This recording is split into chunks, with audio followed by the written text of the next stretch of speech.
KCR. Every hour on the hour. You don't want to miss this. I'm doing fantastic. How are you, my friend? I'm doing well. Trying not to be too emotional. I know this is our last show of the spring semester, but don't break my heart now. Come on. And then as the season goes on, you party with your friends and family and all your teammates, and you get back to the grind. And it's like, well, do I really want to retire now? Or do I think I still have one more year left in me? Because I know there's always going to be the hunger for that one more. I mean, we already know the Patriots are going to make the Super Bowl anyway next year. Adesanya has TKO'd or won by KO in 13 of his 15 fights in the UFC. He's 15-0. He's never lost. Anderson Silva has never been TKO'd or KO'd other than Chris Weidman twice. And you could make the argument that he was never really TKO'd because he was messing around with Weidman the first fight and he got dropped off a stray left hook. And in the second fight he snapped his knee. So it's Chris Weidman never really TKO'd him. So Anderson Silva's basically the Iron Man. He never gets dropped. dude, when he's trying, it should.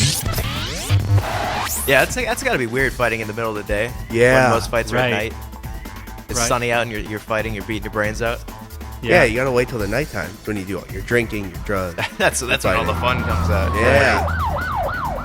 That is probably the best way to relocate a team through military vehicles. Right. Yeah. Why didn't I think of that? Yeah. That's amazing. I remember that we were looking through at one time. Yeah. Looked through all the different promotions that they had, and they were actually looking very, very good. Right. Like very close to MLB type promotional nights that they had. I wish they were giving out blankets that night because I remember we were freezing that night. It was really cool. It was right after one of our shows too. I don't remember how long ago that was. I think it was in early May, or end of March, early April. Yeah, something like that. But that was a cold night. Good evening, man. I'm doing pretty well. We have a power-packed show tonight, so let's get right into it. It's an amazing career. It's one that I don't know if it will ever be replicated again.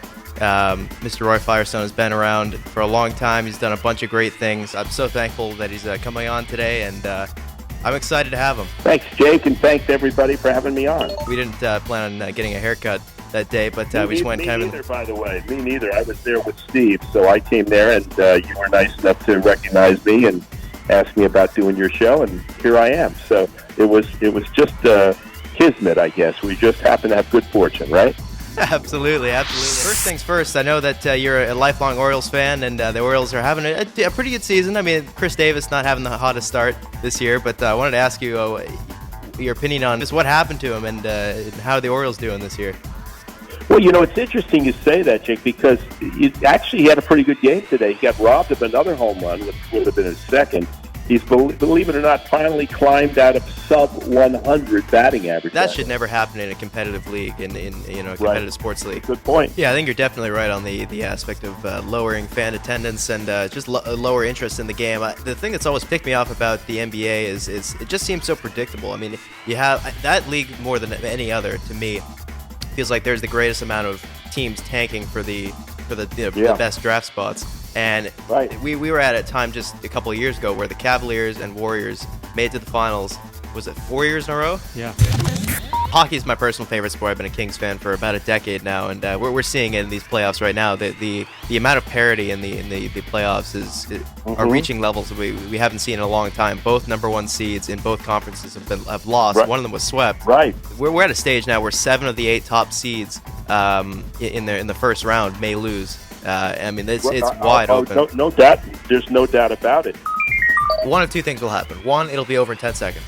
The other, it'll go to a decision. It'll be one of those things where both guys respect each other's power so much that they don't want to throw anything that'll get them knocked out themselves. In this fight, he's going against an opponent named Corey Sandhagen, who is, 10-1. He's only lost once. They don't know his date of birth, apparently.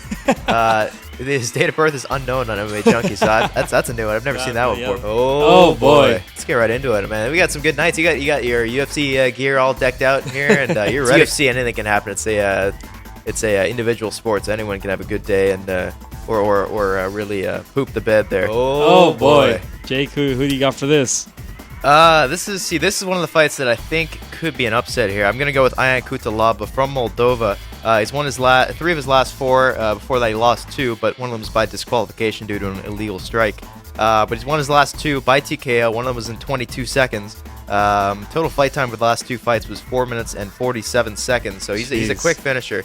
And against Glover, Glover he's getting up there in age. He has a questionable chin.